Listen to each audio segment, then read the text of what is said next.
हर बार जब पति कांच की एक गेंद को चमकाता, पत्नी असहनीय दर्द से तड़प उठती और लगभग बेहोश हो जाती। वह आंसुओं में डूबकर उसे रुकने की विनती करती, चेतावनी देती कि यह पूरे परिवार के लिए विनाशकारी होगा, लेकिन वह आदमी उसे पूरी तरह नजरअंदाज करता। वह रुकने के बजाय गेंद को छोटी सी मोती में बदलने का आदेश देता। पत्नी दर्द से कराह उठी और जादू की मदद से खुद को घायल कर लेती। वह खून थूकर उसे पूर्वजों की तख्तियों पर फैला देती। देखते ही देखते उन पर खुदे सभी नाम गायब हो जाते हैं। पति डर के मारे कांप उठता, लेकिन इससे भी भयानक दृश्य सामने आता है। पत्नी अपना असली चेहरा दिखाती है। वह एक 9 पूंछ वाली सफेद लोमड़ी होती है। पति स्तब्ध रह जाता है और पहली बार समझता है कि जिसकी उसने हमेशा अवहेलना की वह उसकी पत्नी नहीं बल्कि वही रक्षक देवी थी जिसकी उनके परिवार ने 500 सालों से पूजा की थी। अब जब रक्षिका नाराज हो चुकी थी, यह पूरे वंश के अंत का संकेत था। वह महिला 1000 वर्षों से जीवित एक सफेद लोमड़ी थी जिसने 500 साल पहले इस परिवार से संबंध जोड़ लिया था। उसने 10 महाविपत्तियों का सामना करते हुए परिवार की रक्षा की। हर बार किसी आपदा के समय वह अपनी एक पूंछ का बलिदान देती और परिवार की शांति सुनिश्चित करती। अब उसकी सभी 9 पूंछें जा चुकी थीं और वह स्वर्ग लौटने को तैयार थी, लेकिन दया के चलते उसने मुखिया के पोते की बीमारी खुद में समाहित कर ली, जिससे युवक ठीक हो गया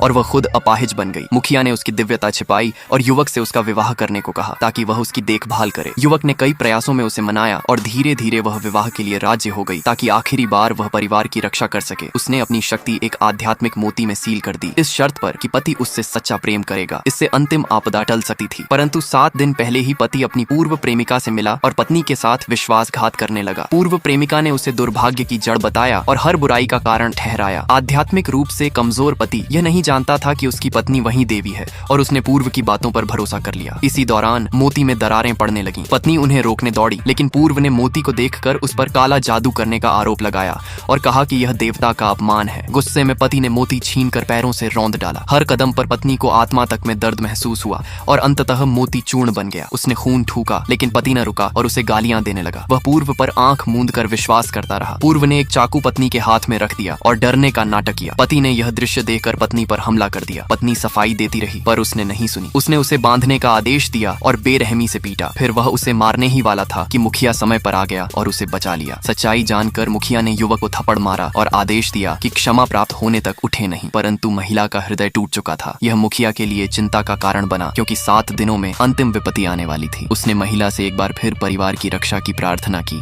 और पवित्र मूर्ति की मरम्मत को निकल गया। युवक अब भी संदेह में था और पूर्व ने उसका मन बहलाया। उसने कहा कि मुखिया घर पर है। युवक ने विश्वास किया और महिला को पूर्वजों की वेदी पर ले गया। वहां उसने देवता की मूर्ति के सामने घुटने टेके। महिला अपमान से थक चुकी थी। उसने उस वंश को देखा जिसे वह 500 वर्षों से बचा रही थी और निराश होकर सीधा अपने दिल पर उंगली रख दी। खून तख्तियों पर गिरा और सभी नाम गायब हो गए। वह स्वर्ग लौटना चाहती थी, तभी उसकी 9 पूंछें फिर से प्रकट हो गई।